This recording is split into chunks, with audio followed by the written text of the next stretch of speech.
પ્રાપ્ત માહિતી અનુસાર આરોપીઓ ખુલ્લી જગ્યામાં ગોળ કુંડાળું બનાવી પત્તા પાના વડે જુગાર રમતા હતા. પોલીસે પહેલા કેટલાક વ્યક્તિઓના ભાગવાના પ્રયાસો રોક્યા અને તમામને પકડી પાડ્યા.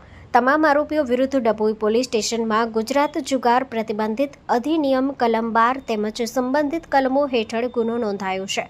પકડાયેલ આરોપીઓ ફારૂક હનીફભાઈ મંસૂરી, સુરજ ફળિયા ડભોઈ, સબીરભાઈ ઇકબાલભાઈ ગાંજી, જનતાનગર ડભોઈ, લતીફભાઈ અબ્દુલ કાદર પ્યારજી કડિયાવાડ ડભોઈ, અનિલભાઈ રાજુભાઈ વસાવા, સુરજ ફળિયા ડભોઈ, ઈશ્વરભાઈ પૂનમભાઈ વાઘરી નવાપુરા ડભોઈ, અરુણ રાવજીભાઈ તડવી, સુરજ ફળિયા ડભોઈ, મહેશભાઈ રમેશભાઈ વાઘરી, સુરજ ફળિયા ડભોઈ, સુરેશભાઈ મગનલાલ વાઘરી, વિભાગ હાઈસ્કૂલ ડભોઈ.